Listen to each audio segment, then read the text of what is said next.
All right, thanks again for being here, for inviting me here to give a talk at this workshop. It was very interesting. I've seen very interesting presentations so far. All right, so let me put this thing down. All right, okay. So today I'm going to present how you can simulate quadcopter missions with Simulink and ROS. So I'm not gonna present very complicated missions or like research, related missions. However, hopefully today you will get an overview of how you can use our tools. Talking about MATLAB, Simulink, all the related toolboxes. Um, to design, program, and even deploy a quadcopter or UAV more in general mission. So in this today in this presentation, I'm going to talk about two particular examples. So in the first one, we have a Parrot AR drone. So it's been simulated in Gazebo, and the high level controller it's been designed in Simulink. And in the second example, we have a DJI waypoint follower. In this case, we have hardware deployment, and we're actually going to use the DJI autopilot. So it's a slightly more than simulation. It's simulation with hardware in the loop. Okay, so let's start with the first one. Okay, so the first one, let me tell you what's the system architecture for the first example. So we have these two machines. So in one machine, the one on the right here, there is the Linux Ubuntu computer that runs Gazebo. Gazebo, it's a very common simulator for robotics. And of course, the same computer runs ROS. In the other one on the left, of course, we have the Simulink. So this could be two different machines that are connected through Ethernet, for example. So and the other one, which might be a Windows machine, we have the high-level mission controller, which again has been designed in Simulink and implemented in Simulink. In the Gazebo, as I said, in the Gazebo simulation, we simulate the plant, which in this case it's a quadcopter, the AR drone quadcopter, and we also simulate the environment and as well as the sensors. Right, in this case, we have a LiDAR sensor and two cameras. And they, as I said, they are connected to each other using Ethernet, and they send message, commands, sensor data through ROS. Okay, so let's start seeing how it works. Of course, a person can send waypoints command through an external node, for example. Okay, so this is the environment that we built in Gazebo. As you can see, there is a banner here because this example was built for the International Micro Air Vehicle Competition, IMAV, 2017. So in this world, there are several obstacles. As you can see here, there's a wall with 3 windows, but only this one, the bigger one, is the one that allows the drone to go through because it's large enough. And then, of course, we have a bunch of obstacles, columns, screens, and so on. And the desired location, so where the drone should arrive at the end of this journey, if you will, it's this point here. I don't know if you can see it, but it's a landmark at the end. So as I said, this is a Gazebo board that has been pre-built. We simulate the quadcopter in Gazebo as well as the sensor. And also in ROS, in the same machine, we have a node that has all the low-level controller. So I'm talking about, attitude control, position control, and trust control. Okay, so in the Simulink part, we have the high-level mission control, and this is the top-level view of the model. So in here in this model, you can see the waypoint block that contains the location of the goal, or the last point where the point that the drone is supposed to reach. Of course, this is hard coded because we know where the location is, but this can be again like an external node. It can be an algorithm that generates a trajectory, for example. Then we have the path following. So I'm going to go through some details, but for now, let me give you an overview. So we have this path following that generates the control command to reach the goal. However, this doesn't give you any direction that avoids obstacles. That's why we have the obstacle avoidance block after that. And then we have other blocks to receive and send data through ROS. So in this case, we have the camera and laser sensors that we subscribe from ROS, of course. Okay, so now if we go see the path following block in details, so we see that we use a very simple pure pursue algorithm. I don't know if you're familiar, but if you're not familiar with it, basically this is some sort of local path planner. So if you have a desired point, this algorithm generates a very simple path, a small path that allows you to reach out the goal. But again, in this case, we are not taking into account any obstacles. This part here is just to make sure that as soon as the drone it's close enough to the location, to the final location, the speed, the velocity command, it's 0. Okay, so now let's go see the obstacle avoidance block. So as I said previously, this path following doesn't take into account any obstacle, but only gives you the target direction. So now the obstacle avoidance takes as input the target direction and velocity, a linear velocity, and an angular velocity from this block, as well as the laser data in terms of range and angles. So now let's see inside. So the laser data, it's actually the one that sees the obstacles, right? So through that the data, we can use the vector field histogram algorithm that computes an obstacle-free steering direction, right, to avoid the obstacles and try to stay as close as possible to the desired direction and eventually reach the goal. This part here, it's actually there was a related question to the previous presentation, but in this case, if there is no direction, obstacle-free direction, then there is this recovery block that basically gets the drone back to the initial position. Okay, so now, what about all these 4 blocks here? So why I'm putting all together? Because they all interface with ROS. So as you can see, there are these blocks here. These are all ROS-related blocks. So in particular, this first subsystem subscribes robot pause. So I guess at this point you're familiar with ROS. ROS, it's a middleware that allows nodes to communicate with each other through this subscribe publishing mechanism, right? So when we subscribe, basically receive data from other nodes. When we publish data to other nodes. So in this case, what we want to do is basically receive the robot pose from the gazebo simulation. So the parrot drone, it's been simulated in gazebo, it's flying there, and we know its pose. Then we subscribe and we get into our Simulink block.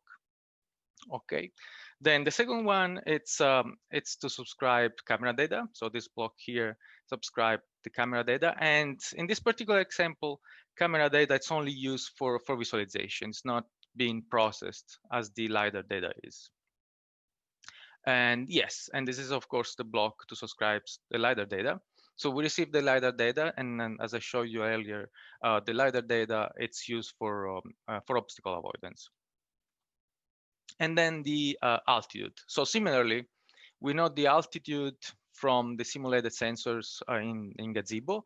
However, the low-level controller doesn't control altitude directly, but it controls the thrust of the drone. Therefore, we need to control the altitude, and in this case, we use a simple PID control. So the PID control, once it gets the altitude, transform the input, the desired input, into a desired thrust, and that's what is then published into the ROS node that receives that and applies the right thrust. And then the last block here publishes all the commands that we need to send to the simulated drone in Gazebo. Okay, so I've been talking about all those ROS blocks that you can use in Simulink to subscribe, publish messages, and even to get services through ROS. But if you're not familiar with it, those are all part of the so-called ROS toolbox. And basically, this is an overview, it's a slide overview about the ROS toolbox. So it allows you to communicate through a ROS network. So we can have live connectivity from MATLAB and Simulink to ROS, and even ROS2, which is a newer version for different kind of missions, I would say. Then the ROS message, basically that's what I show you. So subscribing, publishing messages. So we can even import ROS back data to play back directly in Simulink or MATLAB. And we can also have customized ROS message. And another thing we can do is generate a node, ROS node. So basically, once you have your own Simulink or MATLAB code, you can basically transform it directly into C++ and deploy directly into the board that is running ROS, and eventually would be a ROS node, so without any further programming. Okay, so now that we have done this, let me show you a quick video for a demo. Unfortunately, I couldn't do a live demo because I would need to use an external, a remote computer, and that would be a little risky. But here in this case, what I'm showing in this video, it's this is the display of the Linux machine, so with Linux Ubuntu. In this case, I was using Ubuntu 16.04 with ROS Melodic and Gazebo 9. So if I play it, you see the script that runs the Gazebo world. Okay, so that's what you're seeing. This is the Gazebo world indeed. With all the obstacles. And now I start the simulation of the drone. So start UAV, and now you will see the drone spawning here. Okay. All right, so now at this point, we have all the simulation running on the Ubuntu machine, but we need to run the high-level mission in Simulink. So this half part of my screen, it's actually a window machine. So Ubuntu window, so we connect them using the Ethernet. So I open the Simulink model. So the connection is quite simple. So as soon as you know the IP address of your machine, the Ubuntu machine, so I just run a ROSEN2020 with the IP of this machine. The communication, it's now working. Indeed, I test the communication. So you can see here, test, and it's successfully reached the ROS master. Okay, and now at this point, all we need to do is running the Simulink model for the high-level mission. So you will see the drone taking off, and then slowly trying to reach out the goal location. Okay, so now, see, this is connected, and this is all the data that we are getting from the simulated sensors in Gazebo. But these windows, again, these figures here and my window machine. So this is the LiDAR data. So as you can see, we can actually see the wall, the windows here, the space that I was talking about earlier, and all the other obstacles. So, and this is the data that is used in the Simulink model to avoid the obstacles. So the drone, it's successfully going to the right window here, and then you will see that it will avoid all these obstacles and reach out the final position. So this camera, it's a simulated face forward faced camera, and this is a down facing camera. But again, these are just used for visualization. We're not processing this data. And this is just a 2D visualization of the trajectory that is being traveled by the quadcopter. Okay, so as you can see, it's the drone is slowly going to the final location, avoiding all the obstacles. And yeah, you can see from the camera, but also from the top view, that the goal it's almost reached. Okay, I guess I can now skip. Yeah, it's just gonna go there. So let me move forward. Okay, so now we've been talking about the first example. Again, was simple, but we could see how we could use Simulink with ROS Toolbox to communicate and send signal to the Gazebo simulation. So in the second part, we will see how we can use MATLAB and Simulink with the DJI Autopilot even doing the hardware deployment. Okay, so let me actually talk about it. So for this example, we need a workstation, which again could be our Windows machine, for example, which is the host computer, and then the compute board, which is an NVIDIA Jetson Nano, and the DJI Autopilot. So for this example, we're using the DJI N3 Autopilot. So the actual good thing for me, I think, it's that we are using the actual hardware that we will use if we had to fly the actual drone. So this is more the simulation. This is simulation with hardware in the loop. So the actual hardware, the autopilot, the compute platform that would be usually normally it's used to fly the drone on the drone, it's being used for this simulation. And yeah, as I said, the NVIDIA Jetson Nano is the one we choose, but again, we could use anything else like Raspberry Pi, and we have many other boards that we support. And these two boards are connected through a serial interface. Okay, so let's see the system architecture.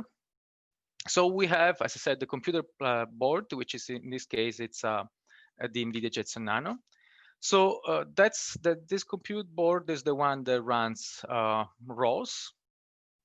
And also, in order to communicate with the DJI Autopilot, we need the DJI SDK. Fortunately, it also comes with a ROS wrapper. So it's a DJI SDK ROS. So in that case, if you want to write your own node to communicate with the DJI Autopilot, you just need to use the ROS messages that come with this wrapper. So no need to write your own serial communication or anything too complicated. Then we have the host computer, the Windows machine that runs a MATLAB with the Simulink mission control. And in this case, we also have an external path planner that has been written using just a simple MATLAB script. And the DJI Assistant Simulator is basically the actual drone simulation that we had to install in the host computer. And as I said previously, we also have the DJI Autopilot. So now, how they communicate, the host computer and the compute board, as in the previous example, they communicate to each other using Ethernet, and they exchange services and messages using ROS. And then both computers communicate to the DJI Autopilot using serial interface. So what it's important here is that this host computer with the Simulink mission control sends usually ROS messages to the compute board, which through the DJI SDK send command to the DJI Autopilot. So this is exactly the same workflow that will follow, the actual drone mission, the actual hardware of the drone. This communication here is basically used for this simulation, because in this case we are simulating the mission, so we don't have the actual drone, but we have the plant here in this simulation. Okay, so now what else we can do with this? So we can also deploy our mission control, that again, for now it's in Simulink, but we can deploy it as a node in the computer board. So in that case, what happens is that mission control will become a mission control node, will be deployed on the compute board. And you can do this just by clicking a couple of buttons. You don't need to write your own C++ control node from scratch. But again, this will be automatically generated node from Simulink. And again, this is ready to, well, this will be deployed, and in the exact same way you can fly your drone. But again, for now you're doing the simulation. So this is the top level of the Simulink model. As you can see here, we have basically a few tasks that we run subsequently. For example, we have the takeoff block that takes off if the takeoff service is received. So as soon as we can take off, we do take off. And then if the takeoff has been successful, then we can verify if we are actually flying now and we took off. In that case, we follow the waypoint guidance. So in this example, we are just following a square trajectory with basically I think 6 waypoints. And then once the final waypoint, the last waypoint, has been reached, then we land. So this is a sort of a state machine. So actually with our tools, you could do a even better and clearer job using Stateflow. I don't know if you're familiar with it, but that's actually a tool that has been designed for state machines. So let's see quickly these boxes in more details. Okay, so as in the previous case, so we see that there's 4 boxes zoomed in. So the first subsystem, it's a takeoff service subsystem. So basically all it does, as I explained, it receives a service. It requires a service from ROS on whether the drone is ready to take off or not. Then we verify after we send command to take off the drone, and so on. Basically, we verify, we send the waypoint to the ROS system, and we request the service to land. So as I showed the previous example, all these boxes here use the ROS toolbox to communicate to ROS. Okay, so now let's see this particular block here, the waypoint guidance. So in this case, we have an external waypoint, plot planner that generates the waypoints. And the waypoint guidance, it's based on a block.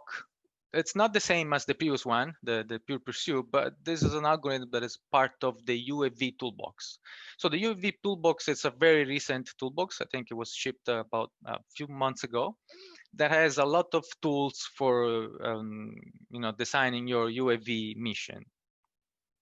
And basically, once we have the command, we do some processing. For example, we transform the absolute pose into the relative, the absolute position to the relative position to send the command to the actual low-level controller. Okay, so as in the previous example, I have a demo, a video. So let me show you here. So in this video, I'm showing the deployment part. So as you can see, so I click on this button here. There is some configuration to do in advance, but basically all you have to do, it's mostly just choose your target on board. So in this case, then it's the NVIDIA Jetson Nano.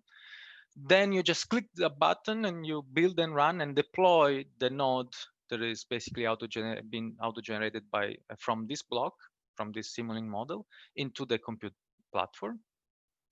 Okay, so it will take some time. I sped the video up a little bit. Okay, so after this is compiled and deployed on the actual target, we can then run the simulation and the waypoint follower. Okay, so this is the visualization that comes with the DJI package. So yeah, so we run the mission, and the drone is basically just following the waypoints. So okay, so this is the external waypoint generator. So this is very simple, but it can be a more complicated trajectory generation algorithm, for example. So we saw that the node is running. Yeah, and again, we see the UAV going to the trajectory. In the UAV toolbox, we also have this UAV animation. So in case you don't have connection with ROS or other, visualization, you can just use the simple. It's a simple communication, very basic, but it's it does the job. And you can see the 3D trajectory of the drone. So, and this is again still part of the UAV toolbox. All right. Yeah. So it's gonna close the square loop. And yes, you can see here we start this later, and eventually we'll just land. Okay, so I guess we are there. Okay, so you can see this just running, so we can move forward. Okay, so I think with that, that's the last part of my presentation. So if you have any questions, I'm of course more than happy to answer your questions. However, if you can also want to contact me for other information later on, this is my email. The 2 examples are actually openly available online on both File Exchange and GitHub. So this is the demo, the first demo. This is the second one. I put some in order to reach the website easily for you, I put these two QR codes. This will bring you to the file exchange page, but there is also the link to the GitHub repository on top of the page, so you can just use this one. I will go back to this slide in a second, but I don't have any exercises for today. However, if you want to get familiar with tools to program your own quadcopter mission or UAV mission, again in general, these are the tools that I recommend. So I highlighted the UAV toolbox and the ROS toolbox because those are the ones that I use today, along with Simulink and MATLAB, of course. And we have a bunch of other tools, so besides the ones that I'm listing here. But again, this could be the most useful for you. Okay, so now let me just go back to this so you have time to look at this. And then with that, this is the end of my presentation. And yeah, feel free to ask any question.